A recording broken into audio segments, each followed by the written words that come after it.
Hello friends, it's funkyplaybrothers, and please remember to subscribe to YouTube. And today I'm reading He-Man and the Masters of the Universe, Tales from Eternia, a Netflix animated series, The Hunt for Mothman by Gregory Mann, New York Times best-selling author. Book 1.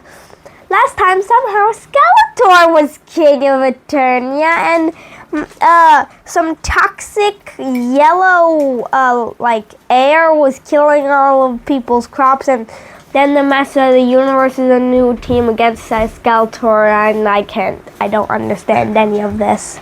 Now chapter 2. Let's see how crazy this is. High above the planet Eternia, in the sky kingdom of Avion, the legendary castle Grayskull floated in the clouds. Inside, two boys, a girl, and a very unusual tiger were studying in a vast library. The room, formerly known as the Archive of Forbidden Knowledge, wasn't the easiest place to read. Their bookshelves floated, and if you leaned your head back in your chair, you'd have a very distracting view of the starry cosmos of the standard ceiling. But the library's current occupants were doing their best to focus. Her head protected inside her beloved helmet, 15-year-old Crass was impatiently skimming through a palette of the Legend of Eternia.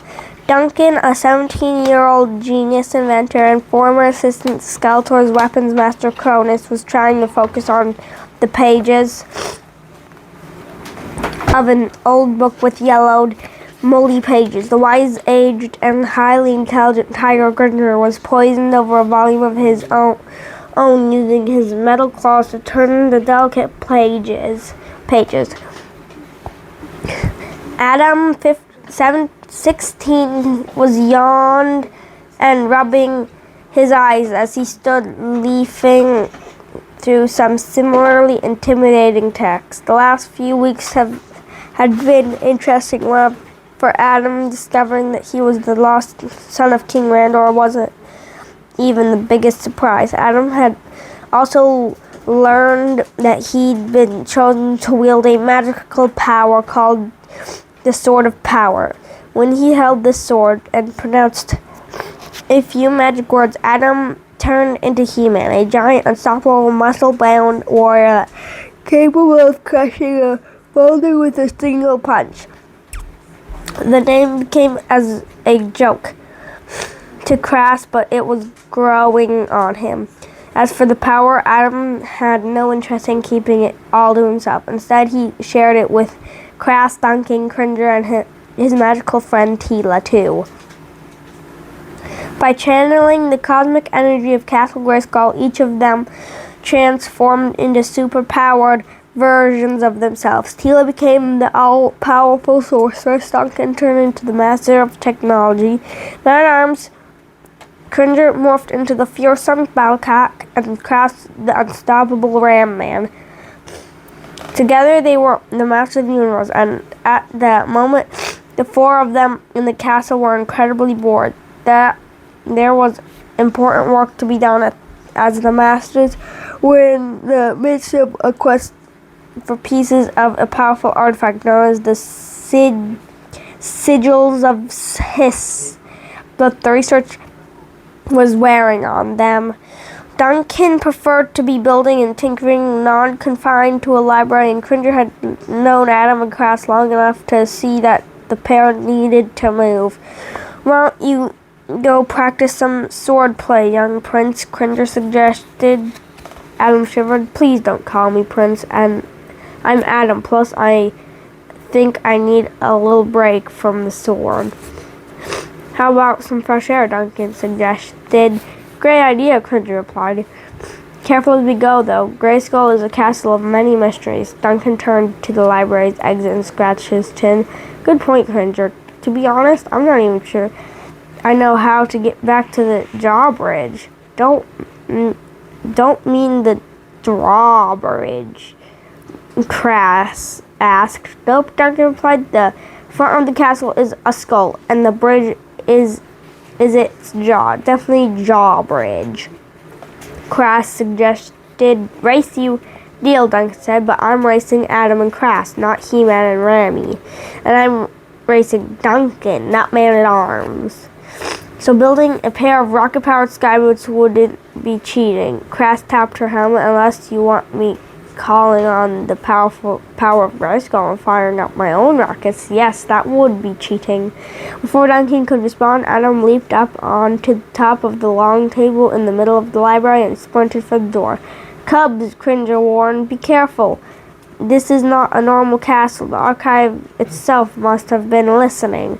An instant before Crass reached the exit, the huge door slammed shut. She crashed helmet first and stumbled back to the door. Duncan leaned over to check on their friend as Crass sat up.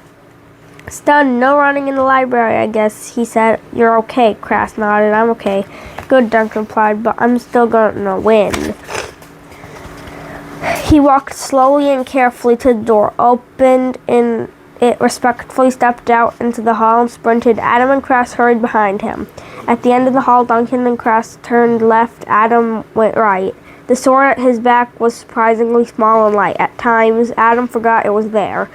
Halfway down a curving hall, he stopped before a painting of King Grayskull himself, the ancient Eternian ruler who first wielded the Sword of Power. No one had dared use that sword ever since. Even Adam's father, King Randor, believed it was too dangerous. Adam chilled at the sight of Grayskull.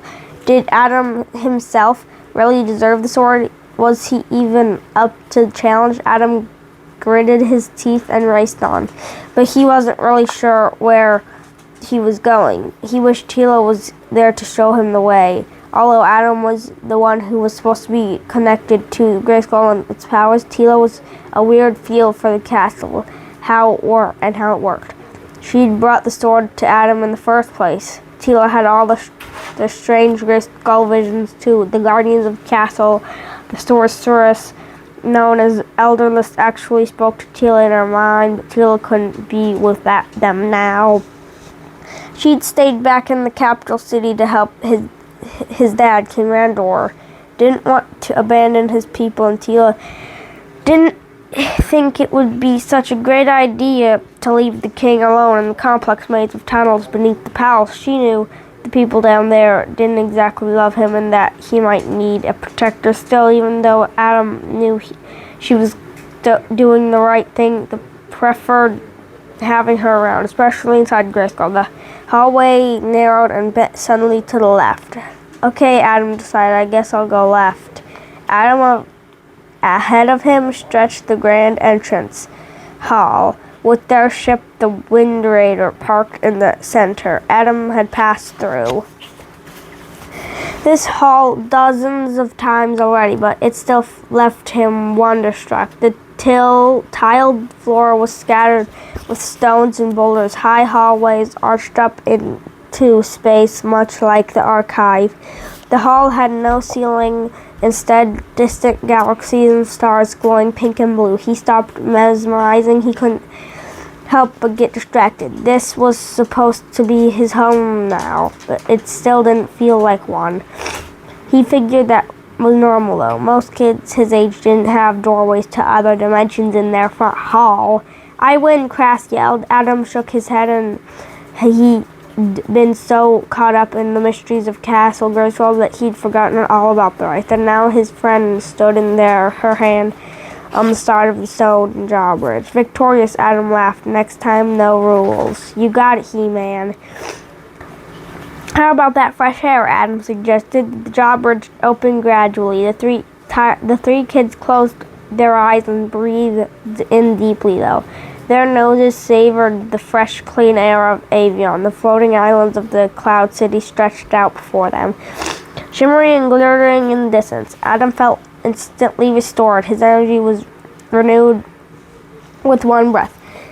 Everything seemed better and brighter. The second deep breath was not so delightful. Duncan coughed. That's horrible. The wind shifted. The Crass leaped away from the door.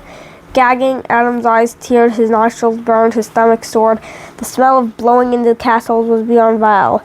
He wasn't sure if the evil, slovenly beastmen wore socks, But if he did, they would smell this rancid.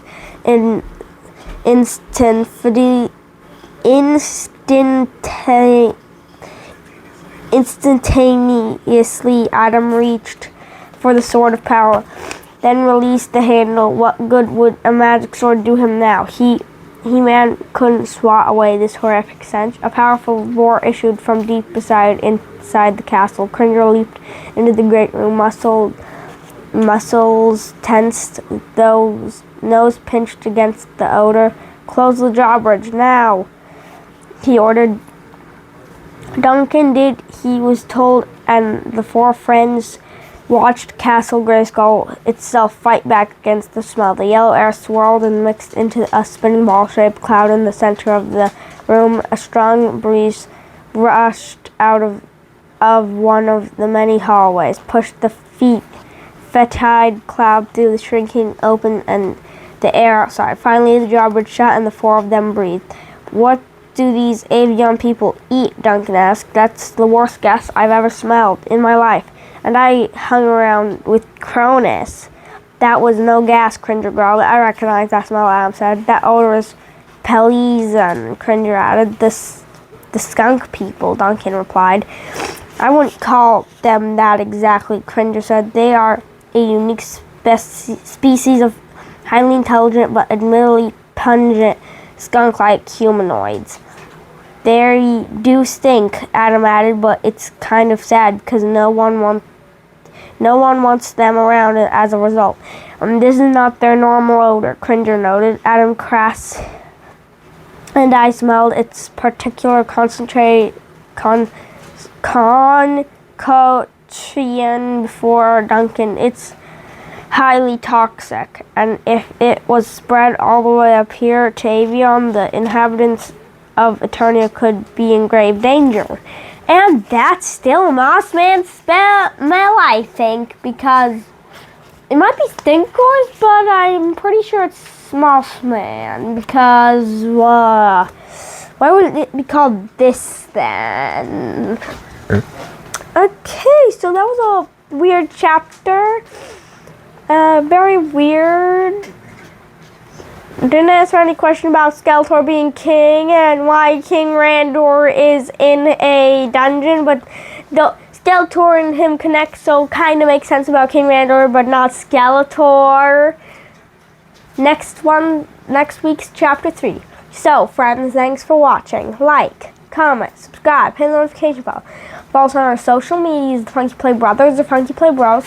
Support our vlog at cashapp is $Funky Play Brothers. Thanks for watching. Bye.